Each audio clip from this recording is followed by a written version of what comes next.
تھے جب وہ قادسیہ ایک مقام ہے، اس سے 3 میل پہلے ایک جگہ ہے جہاں وہاں پہنچے تو حضرت حسین کو خبر ملی کہ مسلم کو قتل کر دیا گیا ہے۔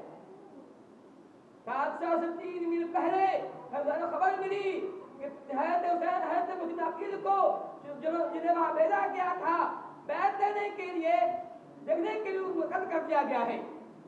جب اس منظر کو وہاں پر حضرت حسین نے دیکھا تو حدیث میں ہے، تاریخ کے اندر ہے، حضرت حسین نے واپس ہونا چاہا، لیکن اس نقیل کے بھائیوں نے کہا ہم واپس نہیں ہوں گے، جو نے میرے بھائی کو قتل کیا ہے اس بدلہ لیں گے یا ہم مر جائیں گے۔ اس موقع پر حسین نے جملہ کہا تھا اب جو چاہے میرے ساتھ رہے، جو چاہے مکہ واپس ہو جائے، یہاں سے واپس ہو جائے۔ میں یہ بتانا چاہتا ہوں اگر یہ جنگ اسلام کی تھی، اگر یہ جنگ حق بازی کی تھی، حضرت حسین نے یہ بات کیوں کہا جو چاہتا ہے میرے ساتھ رہے، جو چاہے واپس ہو جائے؟ اور ایسا ہوا بھی، اکثر واپس ہو گئے۔ حسیب حضرت حسین کے خاندان والے، مدکر کے خاندان والے جو 80-82 آدمی تھے، اس میں عورتیں بھی تھیں، مرد بھی تھے، بچے بھی تھے، بوڑھے بھی تھے، وہ ساتھ رہ گئے۔ اس طرح سے یہ لوگ آگے بڑھے۔ آگے بڑھنے کے بعد جب یہ لوگ کوفہ کے قریب پہنچتے ہیں تو عمر بن سعد جو یزید کے فوج کا کمانڈر ان چیف تھا وہ سامنے آ جاتا ہے۔ آپ ایک طرف عبیداللہ بن زیاد، دو چیزیں، دو نام ہیں، ایک یزید ہے جو صحابی رسول ہے، تو معاویہ کے بیٹا ہے، آبادی اس کو صحابی ہی کہا ہے، بعض تابعی کہا ہے۔ دوسری طرف عبیداللہ بن زیاد ہے جو شیعہ تھا، جو گورنر تھا اوپر مسئلے کا، دو نام ہیں، ہمیں سمجھنے کی بات یہاں پہ ہے۔ میں نے کہا کہ وہاں پر عبیداللہ بن زیاد کی فوج کا گورنر تھا عمر بن سعد جو سعد بن وقاص کے بیٹا تھے، سعد بن وقاص صاحب رسول ہیں، ان کا بیٹا تھا، جس کے دل میں حسین سے محبت تھی، الفت تھی۔ جب انہوں نے دیکھا حسین رضی اللہ عنہ چھوٹی ٹکڑی کے ساتھ یہاں آئے ہوئے ہیں، انہوں نے چاہا کوئی معاملہ سامنے نہیں آئے، کوئی جنگ نہیں ہو، چنانچہ انہوں نے حضرت حسین کے سامنے آ کے اپنا گھوڑا روک دیا، اس سے بات کیا۔ اس موقع پر حضرت حسین نے 3 باتیں کہی تھی۔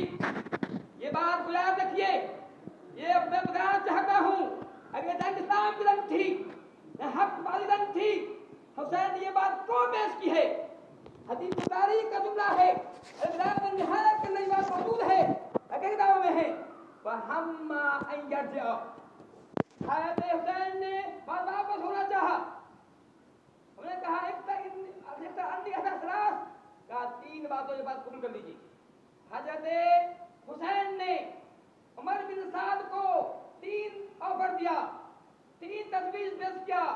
پہلی چیز کہا کہ میں جہاں سے آیا ہوں مجھے واپس وہاں جانے دو، میں مکے سے مدینے سے آیا ہوں مجھے وہاں واپس جانے دو، ایک بات۔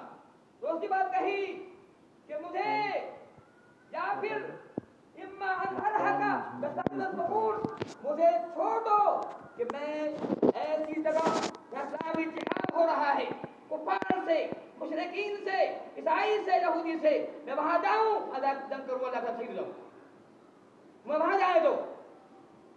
تیسری بات کہا اما ان اضع یدی فی ید یزید بن معاویہ، کہتے ہیں تیسری بات یہ ہے کہ مجھے اس بات کا موقع دو، اختیار دو کہ میں خود یزید کے یہاں جاؤں گا، اضع یدی فی ید ابن معاویہ، کہا کہ اپنا ہاتھ یزید کے ہاتھ کر دوں گا، اسے بیعت کروں گا۔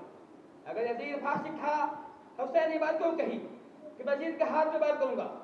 یہ بات سوچنے کی ہے۔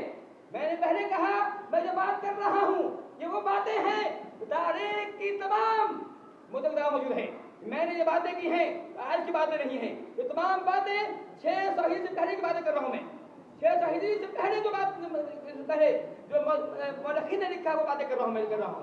انہوں نے کہا کہ مجھے اس بات کا اجازت دیا جائے، اس لیے سب یہ ہے کہ میں یزید سے میں خود ملوں گا، اس کے ہاتھ بیعت کروں گا۔